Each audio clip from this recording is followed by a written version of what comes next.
Want to That website does work. Just the Yes, it does. feed6.org. It will take you to the page. Okay, great. It's right there for our event. Excellent. Hi, I'm Jerry Buttermer. I live at 270 Scottswood, and I'm here to report on the missing link. That's the path behind the building which completes the 1-mile loop. Frederick Law Olmsted provided our guiding vision for this task. And in fact, 145 years ago this week, Olmsted reported to his investors, and I quote, "A public drive and walk should be carried near the edge of a bank in such a way as to avoid destroying the more valuable trees growing upon it.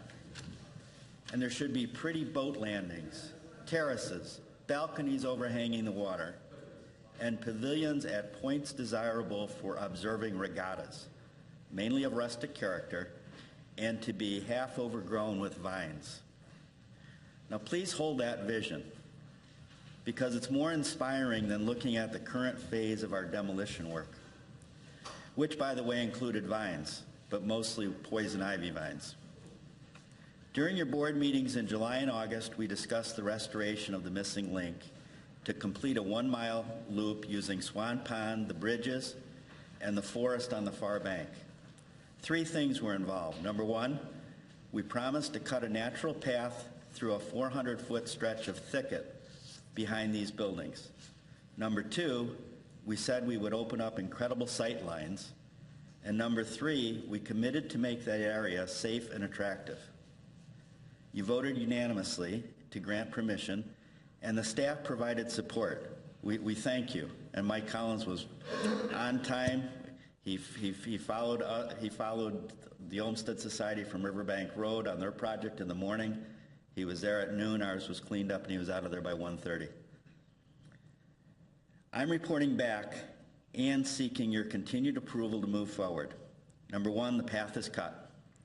Number 2, to open the sight lines, we propose reducing the weed trees on the lower bank by eliminating invasive plants and those under 4 inches in diameter, similar to what the Olmsted Society is doing on Riverside Road.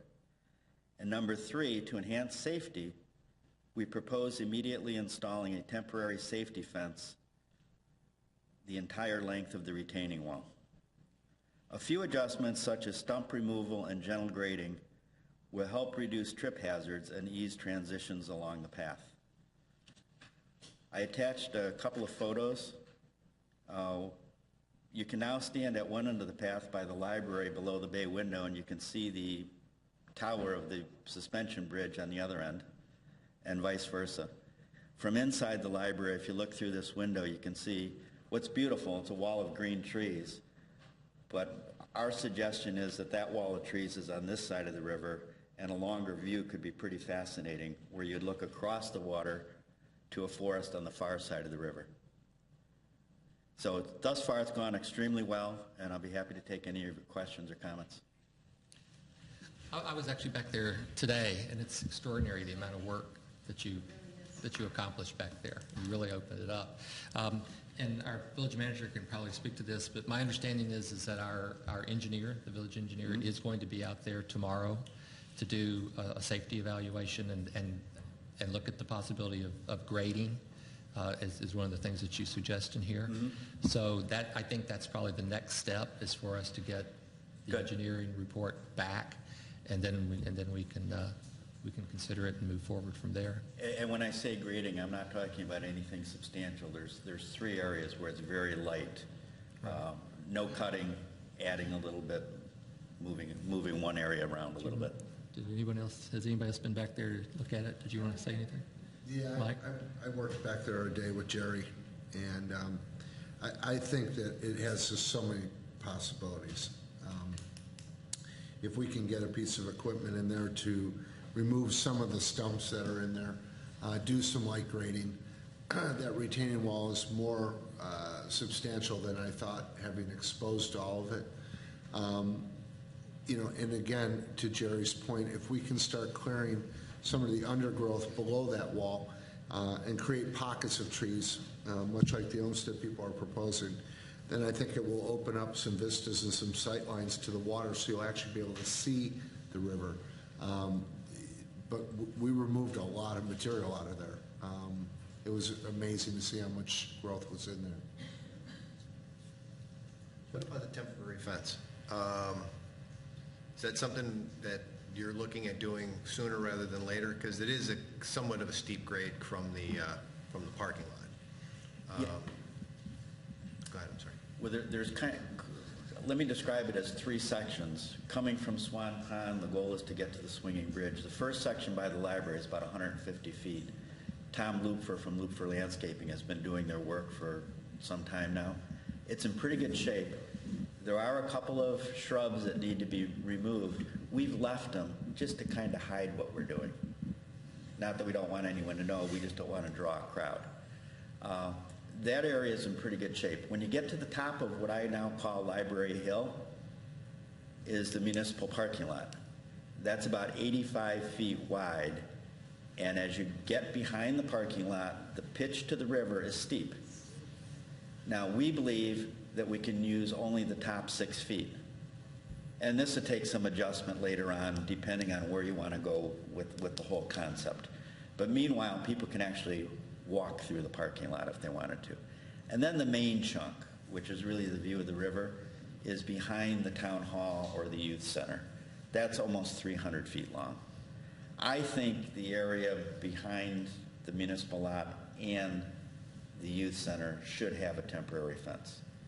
It's not 10 feet drop, but it's probably 5. I think National Park Standards usually recommended at around 4. So I think we should put something up as soon as you give us permission, the guys that do it. I would envision right now a construction fence. That way the board, the Plan Commission, the LAC, or whomever wants to have input can talk about more of a permanent fence. I had recommended like black chain link, 42 inches.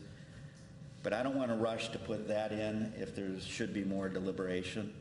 And yet, even though we have the ends locked off, we're going to draw curiosity seekers at some point, and I think it ought to be protected. We'll put it in. First thought that comes to my mind is using the fences that we use around Guthrie Park to keep the kids out of the street. The fence posts that the village uses are substantial. We'll sink them, so put the screening on the inside, tie it off properly. Do you have anything to add? I guess my suggestion would be to hold off on moving forward with the project until the village engineer has an opportunity to go back there and evaluate it and let us know what safety precautions we will definitely need to take, and as well as probably, hopefully, give us rough estimates as far as possible costs. Do you have anybody working with you right now from FLOSS? Does anybody help? Are any of the volunteers you have from FLOSS? Part of our group, I'm sure we probably have some members, but we don't have. I'm going to meet with the library board next week to begin to reach out to them and make sure they're on board. I've thought that we probably ought to do the same with the Olmsted board. Because it seems to me going forward, you were talking about the shrubbery behind the library. I was looking at that today. Some of those shrubs are actually very nice. Mm-hmm. So, and especially if you're talking about on that lower level, starting to try to thin some of that out, that would be something that would need to be done, I think, with some aesthetic oversight. There should be some kind of vision of what you want that area to look like. And FLOSS, I think, and LAC would be the natural places to get that kind of expertise. I know that you have Tom Lupfer helping you, who is highly skilled, but it is public village property. It'd be nice to make sure. It's extraordinary what's going on. Mm-hmm. I just want to make sure we get it right, because you can't regrow them once we cut them, I couldn't agree with you more.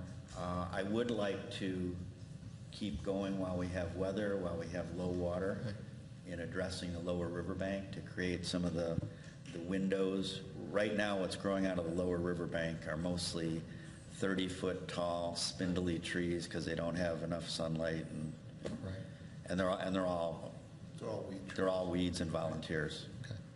Well, let's see what the engineer says tomorrow, and Peter can can be in touch with you and give you, or you're welcome to come out and join them when they walk through it, if you want to do that. Since we've done some of the study with Jim Anderson from Anderson Construction and Tom in terms of the general grading that we have in mind, I'd be happy to be there and.